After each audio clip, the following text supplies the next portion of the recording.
Back to Paris entre IMO, rotation de locataires, colocation, turnover et retard de travaux, je te fais un petit débrief de tout ça.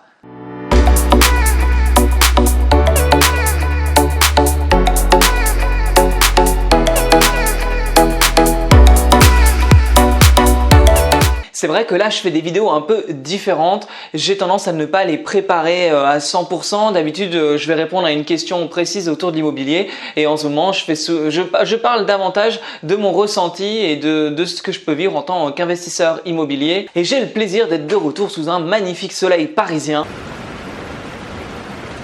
Ou pas. C'est vrai que c'est pas la folie là le temps en ce moment, malgré qu'on soit au mois d'août. Donc effectivement, de retour à Paris et voilà, si tu me connais pas, j'investis à distance à plus de 400 km. J'investis d'ailleurs sans CDI et dans la colocation. Et puis c'est vrai que je l'ai pas dit, mais tu peux t'abonner à ma chaîne YouTube. Et j'ai aussi mon guide gratuit des villes les plus rentables en France pour faire de la colocation. Le lien se trouve en dessous de la vidéo. Tu as le lien. J'étais parti justement une semaine sur mes investissements et notamment sur le dernier chantier. Alors en l'occurrence, c'était pour meubler le dernier appartement. Ça n'a pas pu se faire parce qu'il y a eu du retard au niveau des travaux, ça a pris un peu plus de temps. D'ailleurs, j'ai fait une vidéo à ce sujet qui se trouve sûrement juste là.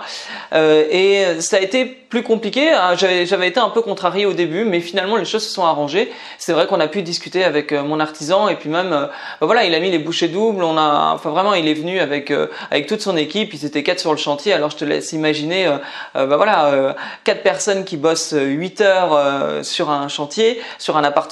Et les choses avancent vite et donc voilà, le résultat vraiment final commence à se voir.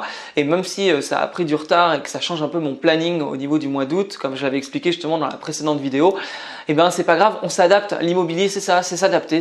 Tout ne fonctionne pas exactement comme des fois tu peux l'entendre et puis hop, c'est pas grave, on continue. Et d'ailleurs, cet appartement où justement les travaux sont en train de se terminer, j'ai eu plusieurs visites. Alors j'ai quasi pas mis d'annonce, ça a été beaucoup de bouche à oreille.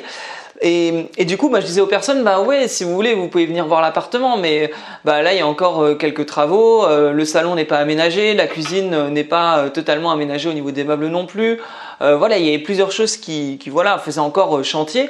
Mais je disais, si vous voulez, venez voir l'appartement. Et j'ai même fait une visite où il y avait les artisans qui étaient là. Alors, je me souviens, la personne est arrivée. J'ai donc été la chercher. Il y avait les artisans qui bossaient. On me demandait, il y a un camion qui arrive, ça doit être un colis pour la colocation. On me demandait, est-ce que la télé, là, ça te va si on la met à cette hauteur-là, etc. Et c'était un peu la course. Et cette personne a donc vu l'appartement dans un état qui n'était pas l'état justement coup de cœur. Et pourtant, à la fin de la visite, il m'a dit, je veux l'appartement tout de suite, voilà mon dossier. Franchement, il n'y a aucun problème. Je vois le potentiel de cet appart et j'adore.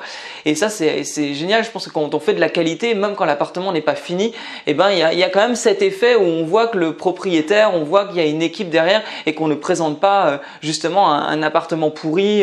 Au contraire, on prend soin. Il a bien vu que j'étais très investi en tout cas dans cet appartement-là. Et ça aide aussi, j'ai eu une autre visite dans ce cas-là où le futur locataire me disait oui, c'est agréable de voir un propriétaire aussi investi dans le confort de ses locataires. Et il dit c'est quelque chose qui est vraiment rare. Donc ça montre qu'à partir du moment où tu fais les choses avec passion, ça fonctionne et l'appartement n'est même pas fini, il y a déjà des réservations alors que j'ai un prix au-dessus du prix du marché. Et pas qu'un peu, j'ai quand même par chambre, je suis quasi à 30 € au-dessus du prix du marché d'une colocation refaite à neuf.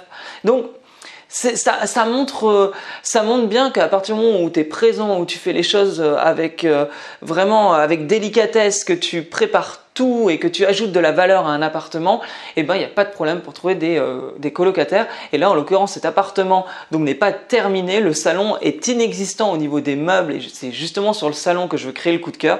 Il est quand même loué du coup à 100%. Donc voilà, j'ai trouvé les trois colocataires. Et à côté de ça, j'ai 3 chambres de dispo dans une autre colocation et j'ai profité pour faire les visites. Et il y a quelque chose qui... Je pensais pas que ça arriverait, mais là, le fait d'être dans une période où il y a beaucoup de demandes, justement, j'ai vu beaucoup de personnes. Alors, j'ai soit fait des visites, soit une des colocataires qui était présente a fait les visites à ma place, ou même des fois, on l'a fait à deux. Et c'est vrai que c'est compliqué de choisir parce que entre les jeunes actifs, entre les étudiants, entre des personnes qui vont bien s'entendre, qui ne vont pas bien s'entendre, enfin, c'était pas forcément si évident de trouver le bon accord entre les personnes, hein, je sais pas si on peut dire ça comme ça, mais voilà.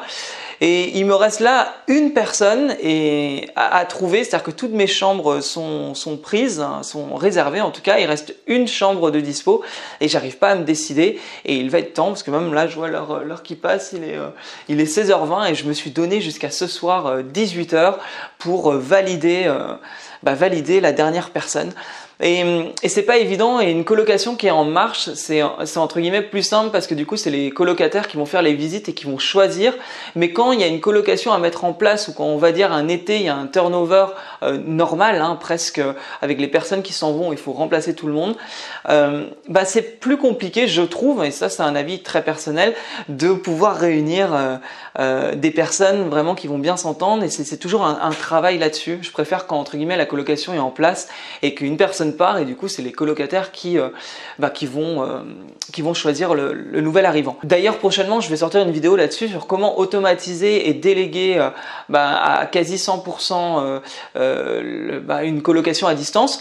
Tu verras, j'en parlerai en détail, j'aurai quelques techniques et astuces qui pourraient être utiles à ce niveau-là. Et d'ailleurs au niveau des sujets de vidéo, n'hésite pas si tu as des sujets, alors que ce soit de la colocation ou de l'investissement IMO, tu peux me poser les questions en commentaire et ça fera peut-être l'objet d'un sujet de vidéo, ça me fera plaisir d'y répondre. Alors c'est vrai que j'aime bien partager avec la chaîne YouTube justement des sujets autour de l'immobilier, ça évidemment hein, c'est le sujet de la chaîne YouTube, mais il y a des sujets qui peuvent être assez précis et techniques autour justement de l'investissement IMO, comment investir sans apport, voilà ce genre de sujet, mais il y a aussi tout ce qui est ressenti, parce que souvent ce que je dis, l'immobilier est très différent selon qui tu es, selon ton expérience, selon ta stratégie, et les ressentis sont très différents. J'ai des amis investisseurs qui font de la colocation, qui vont gérer les choses très différemment parce que leur personnalité est comme ça, et moi peut-être que je vais réagir d'une autre façon. Et c'est ça qui est vraiment intéressant des fois, c'est de comparer face à une situation identique, deux investisseurs, comment ils vont réagir, parce que c'est souvent propre à chacun et les problématiques seront pas forcément les mêmes. Alors voilà un petit peu le résumé de la semaine dernière entre les travaux, le remplissage des chambres pour la colocation.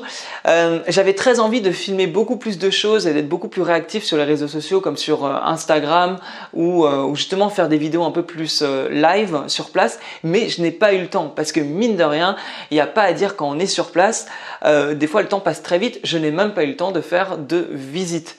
Enfin, quoique, j'ai eu le temps de faire une visite et je t'en parlerai dans une prochaine vidéo parce que je suis en train de penser, juste je te tease un peu, est-ce que tu t'es déjà retrouvé à faire face à des squatteurs pour acheter un appartement, un immeuble, et l'appartement il est squatté?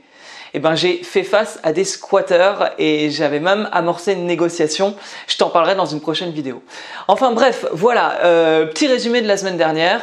En tout cas, j'espère que toi, t'as le feu. J'espère que tu profites de l'été aussi pour avancer dans ton business sur l'immobilier. N'hésite pas également en commentaire à me dire où tu en es.